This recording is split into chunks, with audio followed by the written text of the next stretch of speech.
The house at 106 San Clemente Avenue stood quiet for years after Paul Walker's untimely death in 2013. Nestled near the ocean, it had been his retreat, a place where he could escape the chaos of Hollywood and reconnect with nature. But in the years that followed, something changed. When the property was finally purchased by a young couple in 2017, they were drawn to its serene location and breathtaking views. At first, life in the house was peaceful. But soon they began to notice things. It started subtly. The scent of burning rubber wafting through the air, even though the driveway was empty. Lights flickering at odd hours, despite updated wiring.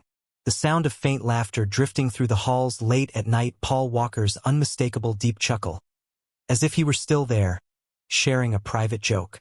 One evening, the new owner, Mark, walked into the garage to find the hood of his vintage Mustang open, the tools beside it mysteriously rearranged. His wife, Emily, swore she hadn't touched them. A faint outline of dusty handprints too large to be hers marked the edges of the hood. Even more unsettling was what happened in the living room. The couple often left a small stack of DVDs on the coffee table, but every morning one movie would always be on top. The Fast and the Furious. They tried moving it, placing it on a different shelf, even locking it away. But somehow, every morning, there it was. The most chilling event occurred on the anniversary of Paul Walker's death. That evening, Mark was working late when Emily heard the unmistakable sound of an engine revving outside. She peered through the window, expecting to see a car, but the street was empty. When she turned back, the TV previously off had switched on by itself. The screen flickered to life, and for a split second, Emily swore she saw Paul Walker's face staring back at her, a half-smile playing on his lips. Then, as suddenly as it began, the image vanished, replaced by static. Frightened but intrigued, the couple decided to do some research. They reached out to paranormal investigators, who spent a night in the house with thermal cameras and EVP recorders. What they captured was chilling. Faint whispers, a voice murmuring what sounded like "ride or die." Was Paul Walker's spirit still lingering in the place he once called home? Or was it simply the energy of a man who had left too soon, imprinted in the walls of his sanctuary? To this day, the house on San Clemente Avenue remains a subject of speculation. Some claim Paul Walker's ghost is still there, watching over his beloved retreat. Others believe it's just the imagination playing tricks on those who want to believe. Either way, those who step inside the house can't shake the feeling that they are not alone. The house at 106 San Clemente Avenue had always carried a sense of peace until the new owners moved in. The unsettling occurrences, at first dismissed as coincidence, became impossible to ignore. Mark and Emily tried to rationalize the eerie events. A faulty circuit could explain the flickering lights. The misplaced DVDs? Maybe one of them was unconsciously moving them without remembering. But some things defied logic. Late one night, Mark awoke to the sound of footsteps in the hallway. Heavy, deliberate steps. He assumed Emily had gotten up, but when he turned, she was still beside him, fast asleep. Heart pounding, he crept out of bed and peered down the hallway. Nothing.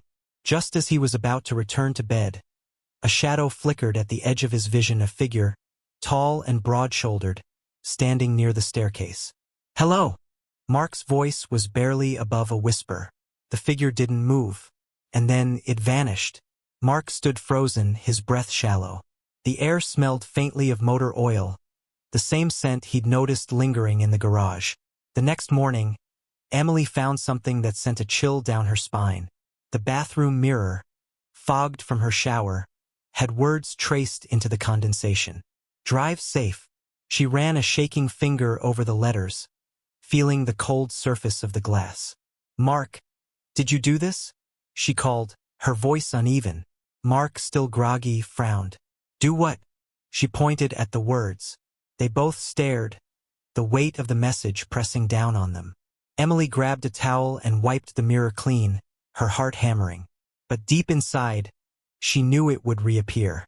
Things escalated when Emily, driving home late one evening, saw something or someone following her. She glanced in the rearview mirror and caught a glimpse of movement in the back seat. A flicker, a shape. Panicked, She swerved, pulling over to the side of the road. She spun around to check the back seat. Empty. But as she turned forward again, the radio, which had been off, crackled to life. Static. Then a voice, low and distant. Go fast. But don't rush. The voice was familiar. Too familiar. Emily's fingers tightened around the steering wheel. The scent of burning rubber filled the car. Then, just as suddenly as it started, the radio cut out, leaving only the sound of her own rapid breathing. She drove home in silence, too afraid to look in the mirror again. The events were getting harder to ignore. The messages, the sounds, the figure in the house. Was it really Paul Walker trying to communicate? Or was something else at play? Something neither of them could explain? And then, one night, they received the most terrifying sign yet. Don't forget to subscribe and like if you liked this story. It was 2:13 a.m. when the phone rang. The shrill tone jolted Mark awake. Emily stirred beside him, groggy and confused. Who's calling this late? She muttered, half asleep. Mark reached for his phone, but the screen was dark. It wasn't his. The sound was coming from the old landline in the hallway, one they had never used. The ringing continued, sharp and insistent. Mark hesitated before stepping into the dimly lit hallway. The old rotary phone sat on a small table, its receiver trembling slightly with each ring. A cold draft snaked through the air, raising the hairs on his arms. Taking a deep breath, he lifted the receiver. For a moment, there was only silence. Then static. Faint at first, then growing louder. And beneath it, a voice. A whisper. Too soon. Too soon. Mark's grip tightened. Who is this? The static surged, swallowing the voice. Then click. The call ended. Mark stood frozen, his heart hammering against his ribs. The house felt unnervingly still. And then, just as he turned to go back to bed, he saw something that made his breath catch. The front door was wide open. Emily found him standing by the door, staring outside. What's wrong? She asked. Her voice hushed. Mark barely shook his head. The door. They both turned their attention to the floor. The wood was cold beneath their feet, but that wasn't what made Emily gasp. Wet footprints, trailing from the doorstep, leading inside. She knelt down, reaching out to touch one. The water was fresh, as if someone had just walked in from the ocean. Did you hear that? Mark whispered. A faint rustling. A shift in the air. They both turned toward the staircase. The footprints didn't stop at the entryway. They continued up to their bedroom. The next day, Mark was too unsettled to go to work. Instead, he pulled up footage from the security cameras they had installed outside. Fast-forwarding through the night, he paused at 2:13 a.m., the moment the call came in. At first, the screen showed nothing but the darkened front yard. The street was empty. No movement. No sound. Then, at exactly 2:12 a.m., the camera glitched. For 3 full seconds, the feed went completely black. When it came back, a figure stood on the porch. Mark's stomach turned to ice. The figure wasn't clear, shrouded in shadow, but its posture, its stance, something about it felt eerily familiar. And then, before his eyes, the door creaked open on its own. Mark rewound the footage, played it again, and again. Every time, the same thing happened. At 2:12 a.m., the figure appeared.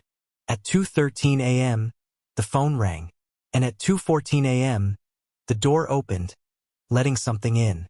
Mark's fingers trembled as he hovered over the pause button. He leaned in closer, staring at the figure on the screen. And then, for the first time, he noticed something he hadn't seen before. In the reflection of the glass door, a car. Not parked outside. Not on the street. A car that shouldn't have been there.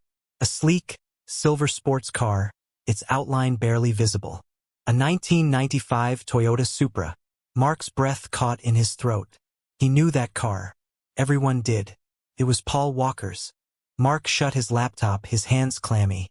The image of the Toyota Supra burned in his mind. He wanted to believe it was a glitch, some kind of digital artifact. But deep down, he knew better. Emily found him sitting at the kitchen table, staring at nothing. You're shaking, she said softly.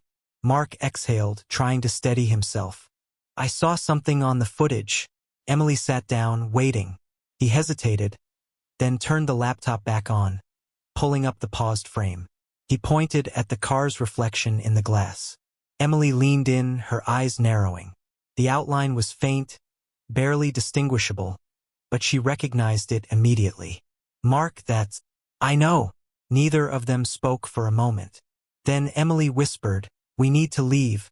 Mark wanted to agree. Every instinct screamed at him to pack up and go. But something wouldn't let him. Instead, he found himself saying, one more night. That evening, Emily refused to stay in the house alone. Mark, too restless to sit still, decided to go for a drive to clear his head. The road stretched ahead, empty and quiet. He barely realized where he was going until he found himself near Highway 101, the Pacific Coast Highway. It was the same route Paul Walker had often driven. The air smelled of salt water, the ocean waves barely visible in the moonlight. Mark tightened his grip on the wheel, his pulse steadying. Maybe a drive was what he needed. And then headlights appeared behind him. At first, he thought nothing of it. Just another car. But as the vehicle drew closer, something about it made his skin prickle. The headlights weren't normal. They had a faint blue tint, reminiscent of modified street racers. Mark's mouth went dry. He kept his eyes on the road, but his peripheral vision caught flashes of silver paint. A sports car. A Supra. His foot instinctively lifted off the gas.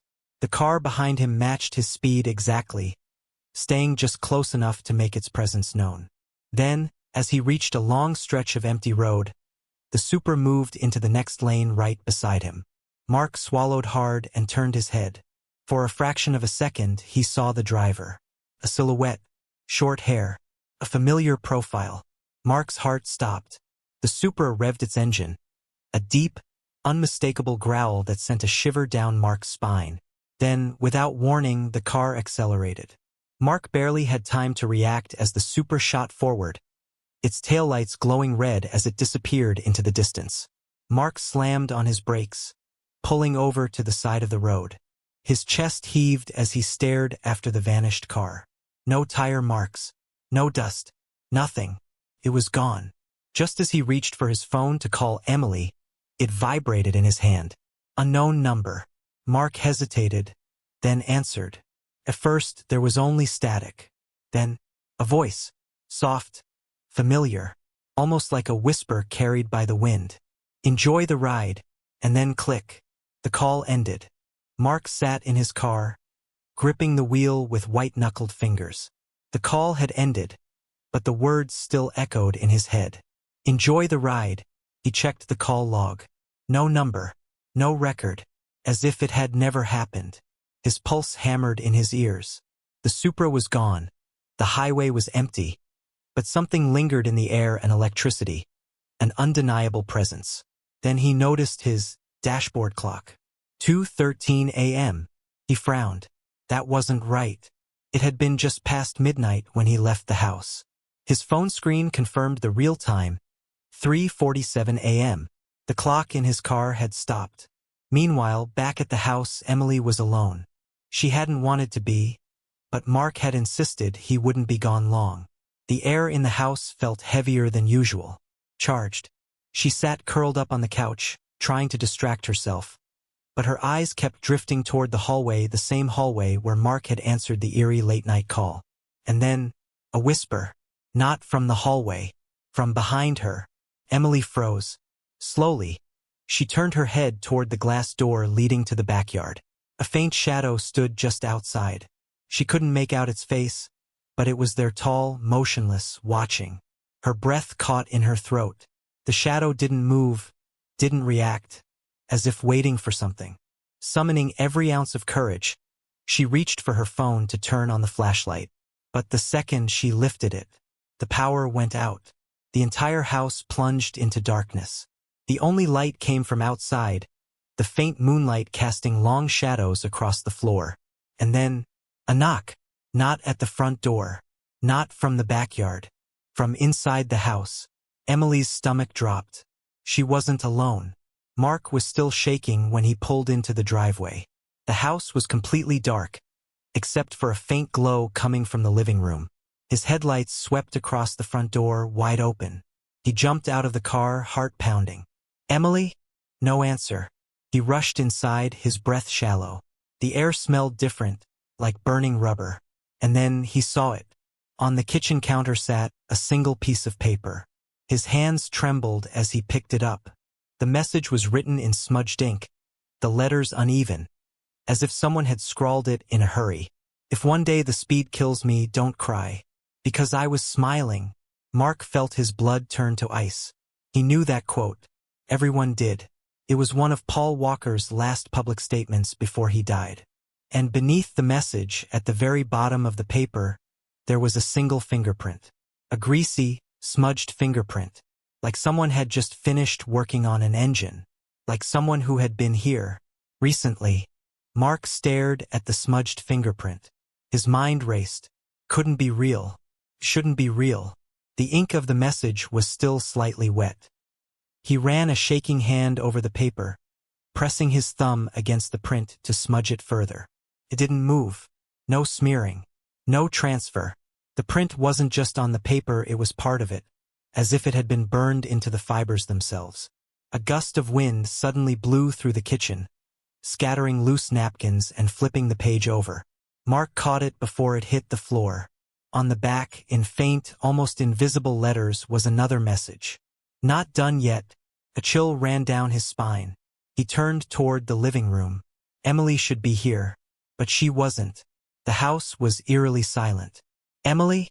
His voice barely carried through the air. No response. Then a soft hum. Low, mechanical. Coming from the garage. Mark's feet felt heavy as he stepped toward the door leading to the garage. The hum grew louder. A vibration in the floor. He reached out with trembling fingers and turned the handle. The door swung open, and the garage lights flickered to life.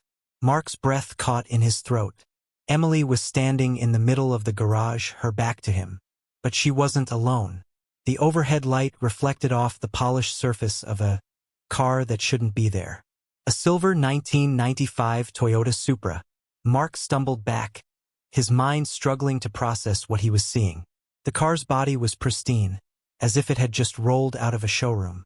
The driver's side door hung slightly open, the interior dark and waiting. Emily stood motionless, her head tilted slightly, as if listening to something only she could hear. "Emily?" Mark's voice cracked. She didn't turn. The car engine revved. Mark's heart slammed against his ribs. The Supra's headlights flashed once, illuminating the garage with an unnatural glow. Emily moved. Not turned, stepped forward, toward the open door of the car. "Emily, stop!" Mark lunged, grabbing her arm. She jerked violently, as if waking from a trance. Her eyes were wide, unfocused. "Mark?" Her voice was distant, dreamlike. He pulled her back just as the garage door began to close on its own. The Supra's engine roared, and in the instant before the door shut completely, the driver's seat moved. Not by mechanics, not by hydraulics. Something unseen shifted. Presence. And then, darkness. The garage door slammed shut, sealing them inside. The sound of the engine cut out. Silence. And then, just as Mark reached for the light switch, a voice. Soft, confident, familiar. "Let's go for a ride." Mark froze, his hand hovering over the light switch. The voice, so clear, so confident, echoed through the darkness. "Let's go for a ride." He turned to Emily, who was still standing motionless, her eyes glazed over, her body rigid. Mark's grip tightened on her arm as panic surged through him. This wasn't her. This wasn't the woman he knew. "Emily, please." He shook her, but her body didn't respond. Then the hum again.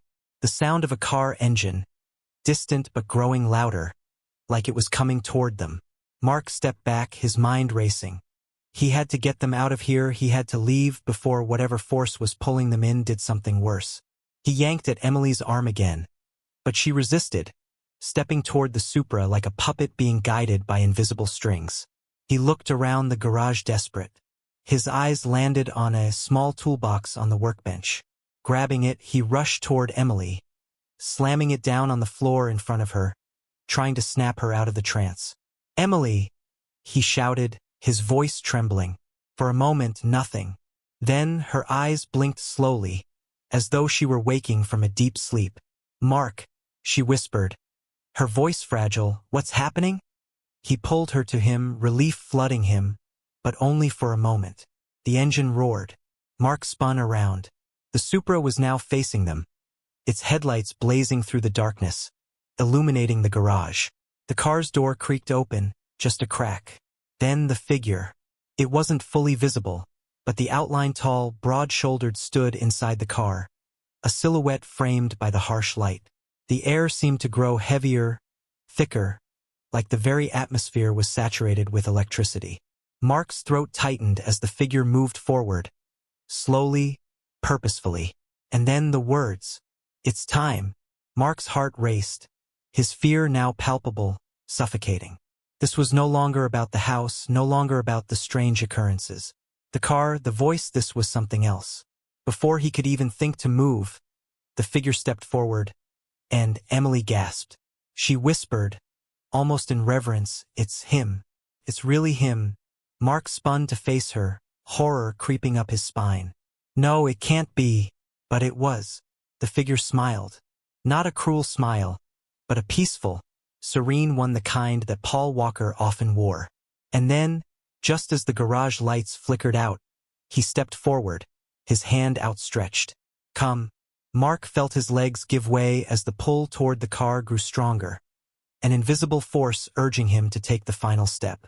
The air smelled of burnt rubber and ocean mist, a mix that made Mark's chest tighten with both fear and a strange longing. "Mark, let's go," Emily murmured, her voice distant but calm. She stepped toward the Supra, her face blank, her eyes no longer her own. His heart raced. This wasn't Emily anymore. This wasn't reality. In a desperate final attempt, Mark grabbed her arm, yanking her back. "Emily, no," he shouted. "This isn't right." But it was too late. Emily's body went limp in his grip as she walked forward, as if guided by an invisible hand. He watched, helpless, as she slid into the passenger seat of the Supra. The door shut behind her with a soft thud. Mark stood in the middle of the garage, gasping for air, his eyes locked on the car. The engine revved again, louder this time, as though eager to take off. And then the figure turned to Mark. The ghostly presence didn't need to speak. The message was clear. It's time for the ride to end. The Supra's engine roared to life, and in a flash, the car shot out of the garage, its headlights disappearing into the night. The garage door slammed shut behind it, trapping Mark inside. Silence. The house at 106 San Clemente Avenue sits in eerie stillness, a place where reality bends and time seems to stand still. The rumors about Paul Walker's ghost still linger, though no one has dared to stay there long enough to find the truth. The house has changed hands several times since that fateful night, but its dark presence remains. As for Mark and Emily, neither of them was ever seen again. Some say the ride continues, that their souls are trapped in that timeless moment. Others whisper that Paul Walker's spirit still races through the streets, searching for a passenger to share the ride with. But one thing is certain. The ghost of Paul Walker never truly left his favorite place. And neither did the car.